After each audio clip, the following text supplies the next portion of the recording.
Hello, everybody. My name is Bevan Atkins, and today we are going to be going over probably one of the more controversial topics in America. So many people want to try to defend this, which I think is just flat out despicable and evil. But it is rooted in our history. And I'm sorry if I sound very annoyed. I tried to do this a minute ago, and my attempt just completely got interrupted by my family, so I had to seclude myself in my room. So if the angle and stuff is very bad, I apologize. And I'm doing this on my phone, so because I can't figure out how to get my laptop to screen capture, so yeah, so this is going to be very scuffed, but I need to do this, and I need to get this done, and I hope you all enjoy it. Especially you, Miss Ratliff. Miss Ratliff. Yeah, Miss Ratliff. Yeah. Okay, so America's greatest evil, in my opinion, is racism. Now, you can argue that sexism is just as bad because it's been around almost basically as long, or maybe even longer. But racism is so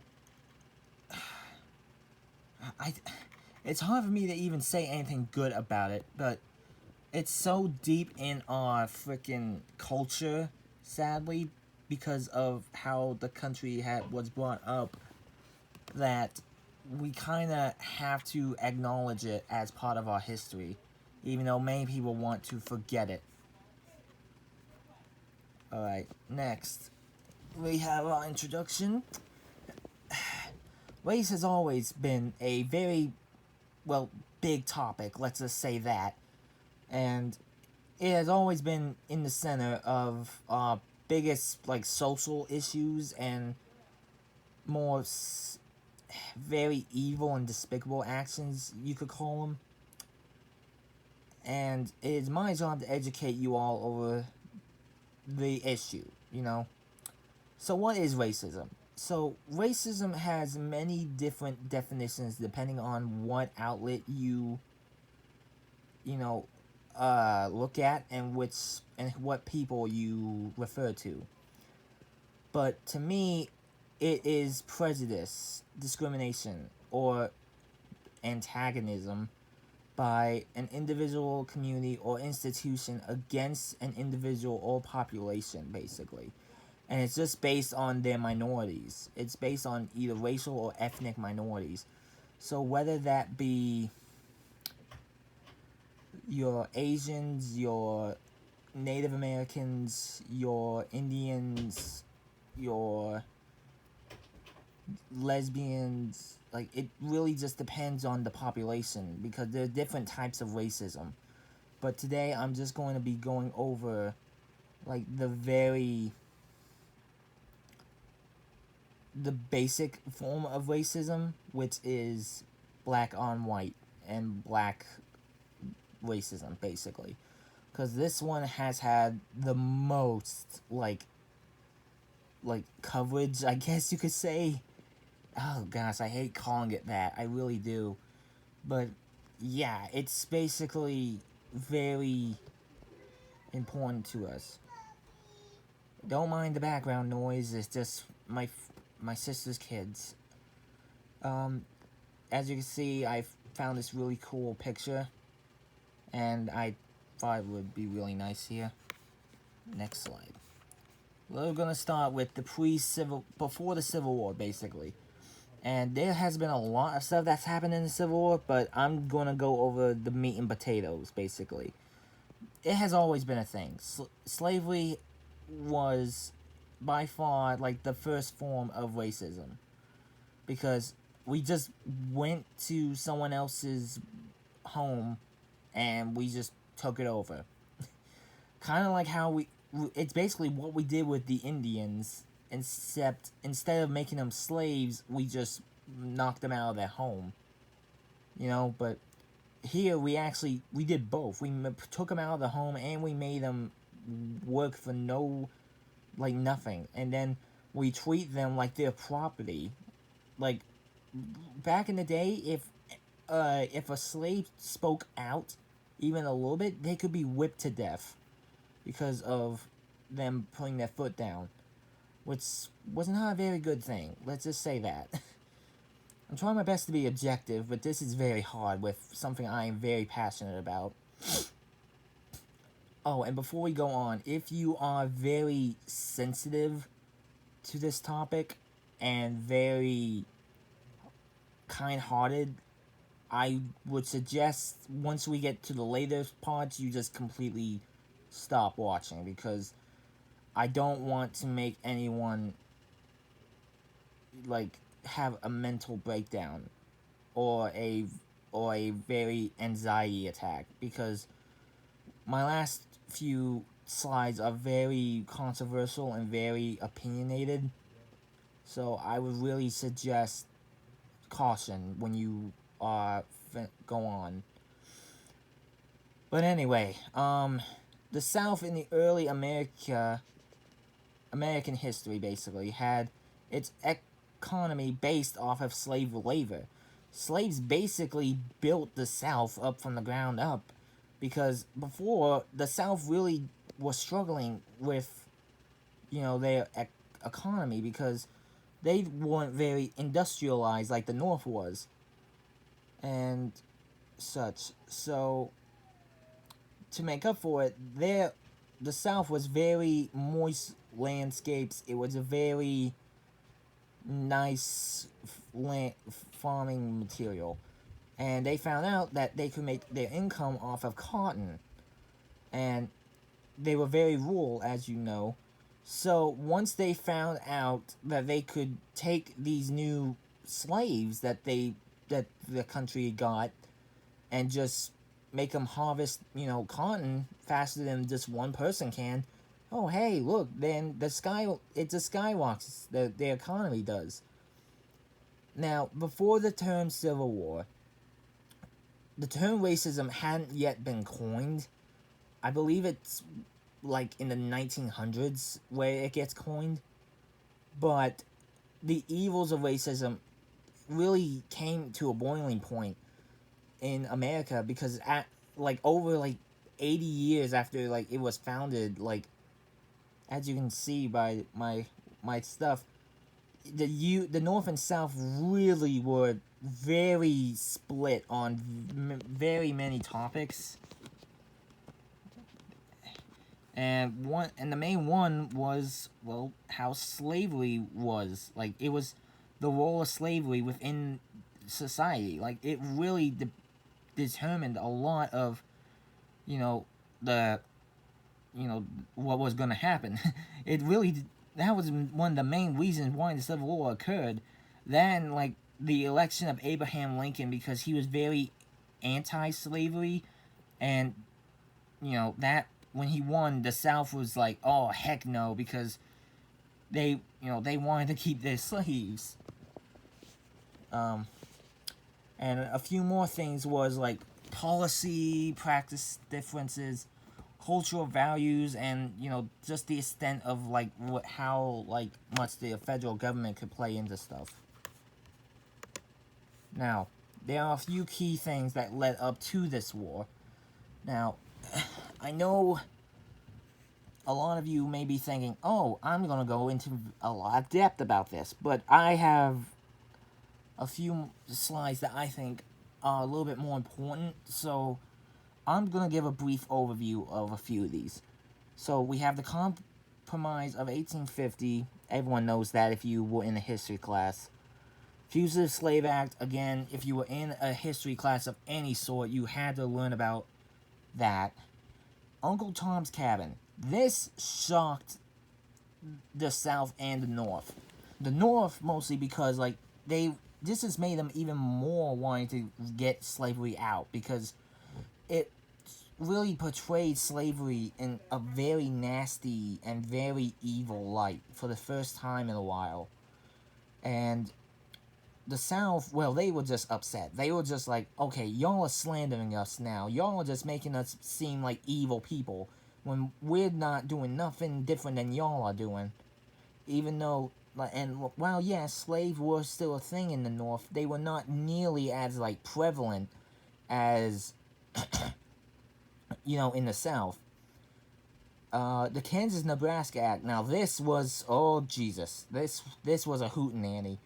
Uh, this is such a mind screw. I highly recommend you just look this up because oh my gosh, this really caused some stirring in the North and South because if my memory serves me correctly, they really wanted the South really wanted those states to be slave states, and then the North wanted some states to be non-slave states.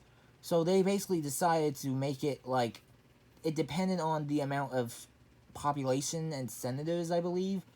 And the South did not like that because the North had them outclassed there.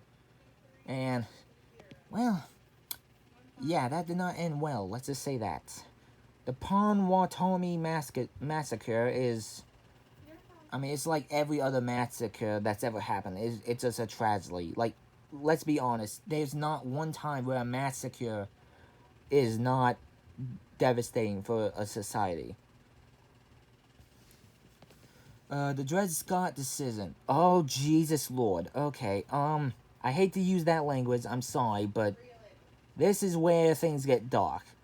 This was basically a case stating that, yeah, they were seen as property. They were not seen as people. Because Dred Scott was trying to get himself rights like every other person, but the Supreme Court at the time, like, they were just like, no, you belong to this man. And then, boom, like, everyone in the North was mad at that. Like, everybody. And then everyone in the South, though, they were just like, well, I mean, yeah, that's what we've been telling y'all. Thank you, Supreme Court. Like, it just split America in two, basically, this decision.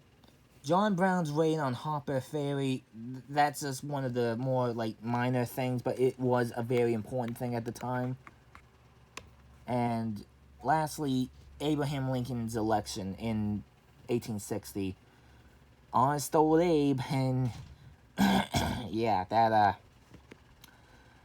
did not end well. Let's just say because of the bullet. Now after the Civil War, we all know about the 13th Amendment. We all know how it abolished slavery, and we all know that the 15th Amendment and all that, it did a few things, but the 14th Amendment was really the one that really started to make a change because yeah, while the 13th Amendment abolished slavery, it didn't really say anything about the rights of these people, of this different race, because up until now, they really hadn't really made any leeway on this. But luckily, the 14th Amendment, made a change in the climate in the South.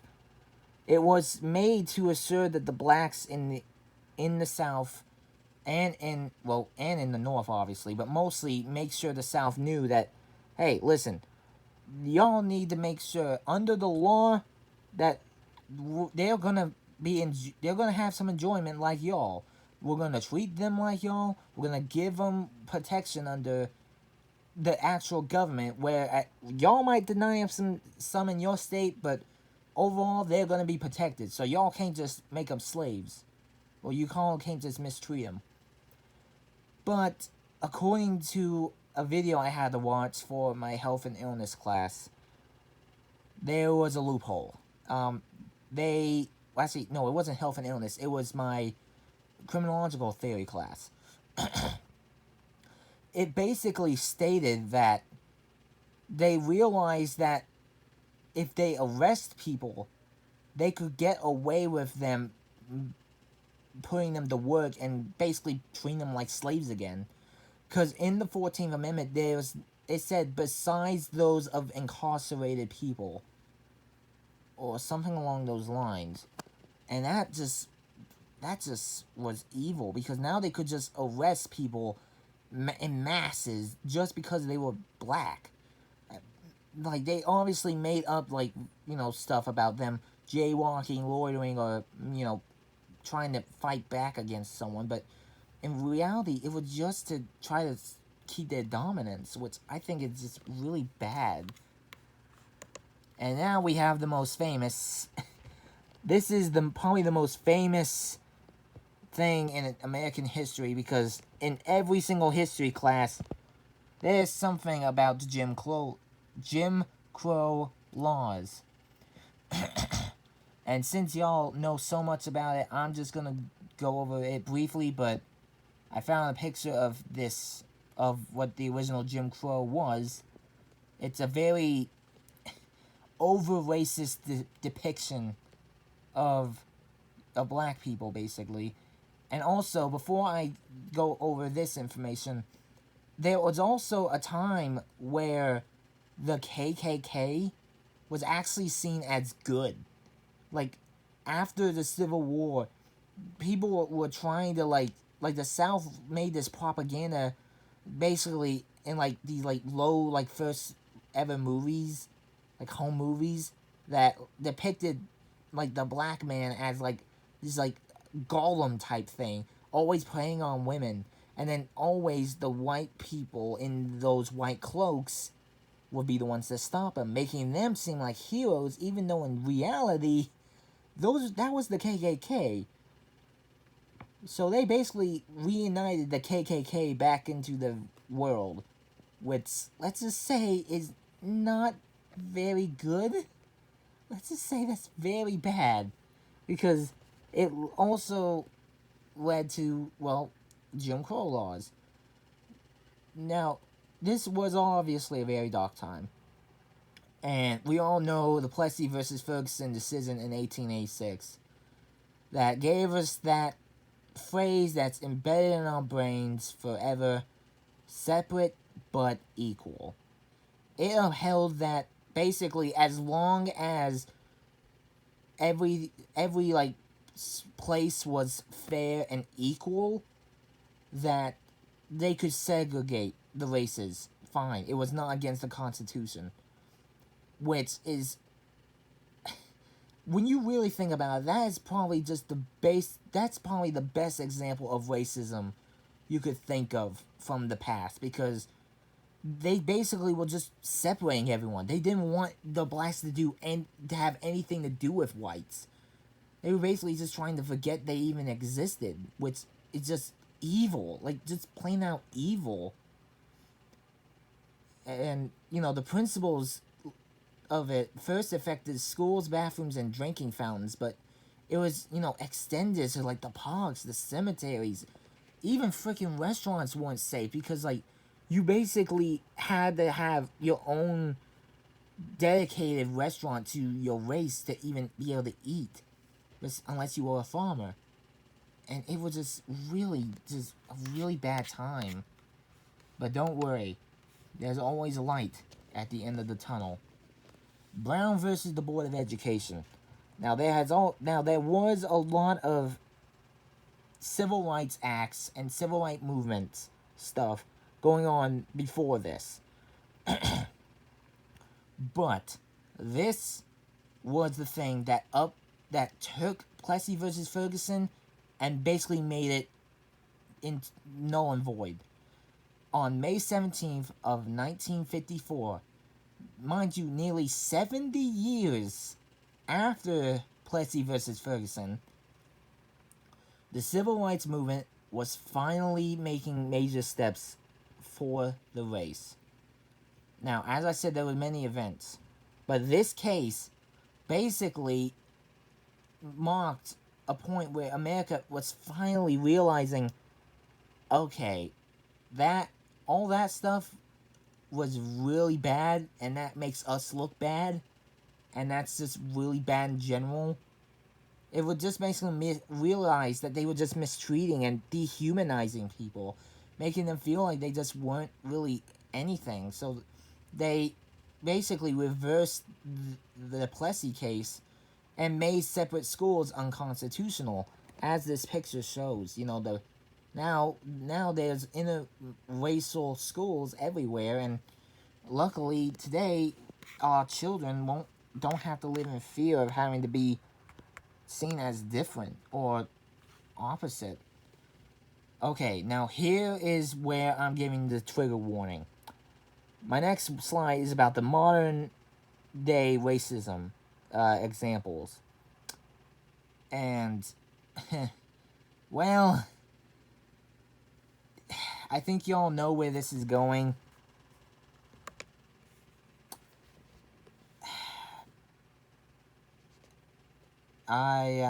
Many of you have heard of school shootings and police shootings happening recently.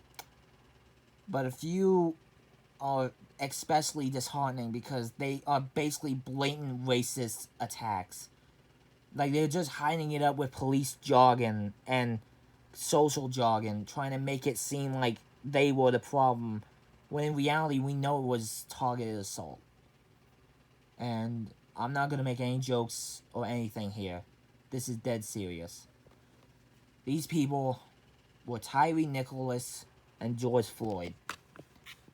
Now, if you have very weak souls and very weak eyes, please look away. The George Floyd incident. This is a real picture from the video of the man having his knee on George Floyd's neck. He was just a normal black man who was arrested in May of 2020 after the previous officer, thank Lord he is in jail and hopefully he rots there, Chauvin handcuffed him and held his knee on his neck for over 9 full minutes. A normal human loses consciousness like only a few minutes without oxygen. And this man had it over 3 times that amount. So he knew what he was doing. They tried to pull it off as like, oh, his heart condition must have occurred. But no, it was a homicide. And all 4 of the officers are now in jail. One has life, I believe. Well, one was at least charged with murder, which is a very good thing. He deserves to rot. And Floyd in the video was trying to comply. He was legit claustrophobic. And he said he was going to lay on the ground. He was not trying to make it any harder for the officers. And yet the officers were as forceful as if he had a gun or something, when he had nothing on him. Nothing at all. This death was very preventable because the officers had really no reason to stop him, according to the video. And yet they stopped him anyway and brutally did this to him, which it sparked a debate. And many of you say, oh, well, it's easily just a police brutality case. No, this is a racism case, because he would not do this if this was a white person. This man basically is the reason why racism is still alive in the USA. He is one of the very few people who are keeping it alive, like, and strong, sadly. Now, next up is, well, this boy right here, Tyre Nichols. We went over this a little bit in the announcement we got earlier in the semester, and I don't really want to go into a lot of detail about him, but this is just a big example about the evil in this country and the racistness. This is him after being beaten and just against the car. I know this is very hard to look at, and I don't know if it is technically appropriate, but this is a prime example of racism. And I need to address it. Okay. Now you can relax because the rest of it is relatively easier to handle. Now the real problem, like, there's so many causes of racism, And that's really the problem, is that there's so many things that can cause it. But I made a short list of stuff that can cause it, some of which we have talked about in this class. Pre-existing biases is one, where if someone is, has grandparents from the 1900s or so, they are going to have biases against people of that race, which is just sad because my papa is sadly one of them. I try my best not to listen to him when he goes on his tangents, but he grew up in that era, so I just have to deal with him. Greed is a lesser one, but it's still something. Self-interest in politicians, I mean, that's self-explanatory because politicians just want to make themselves look good, and they'll dehumanize anybody if that means that they can make it to the top. Discriminating policies, keep the peace. That relates to the police brutality stuff, but I've only made this too sad as it is, so I'm gonna go on. Media representation, being racist without realizing it, and our norms. This is so deep in our society that we don't realize that it's racist. Like, in media, we don't realize that we're portraying these people, like this race of people, badly, but we are. Like, there's only recently have we really had really good black representation in shows, animation, and all this other stuff. And I think if we want to make this place and this country a better living area, we need to really go ham on the representation and realize that we all have our biases, and that kind of goes into the last one, being quick unconscious judgments. We don't realize half the time that we're being racist because we're just talking like we normally would. But if you really stop and think about what you're saying, you can catch yourself before you say something really bad and other things that might get you in trouble. Okay, we're almost done. Social change. This is what I did, basically. There has to be a change in this country. Let's just be honest. And even the smallest actions can help. And that's what I did. I made a post on Facebook pleading people to stop and think about what they are doing. I hope that they will learn that just think before you speak, because that can take away so many accidental racist remarks, and that applies to the stereotypes and all this other stuff. And also, I found a very helpful coalition called the Kentucky Alliance Against Racist and Political Repression on Facebook as well. They have their own place in, I believe it said Paintsville, or maybe it was Louisville, and I messaged them, praising them for their work and wishing them luck in their endeavors, since I couldn't get a hold of anyone when I was trying to, talk to them. Oh, I just realized I meant to erase that last sentence. Yeah, just forget that last sentence there. Here is my evidence. It got cut off, so I wrote over here what I said. Why is it that America is so racist? We have had countless racially charged police movements, events, and tragedies in the last few years that it just feels like we're back in the Jim Crow era. Can we all not just address the elephant in the room and admit that we need to work on our mindsets? It has been proven that most of the time someone said something offensive, it's because your brain already has responses based on previous events ready. So bias comes in and makes things sound worse than you mean it to. So let's all agree to take a minute before we speak, from now on, so we don't hurt anyone we care about. Okay? And my second evidence is me going and messaging the coalition. It's small, but I hope y'all can read it. If not, you might want to pause so you can read. And last but not least, racism is just big and atrocious, and it's one of the worst things in American history. But all bad things can come to an end. It may seem difficult, but if we all learn better and we all team up, do our parts, and pay attention, nothing can stop us from changing this country and world for the better.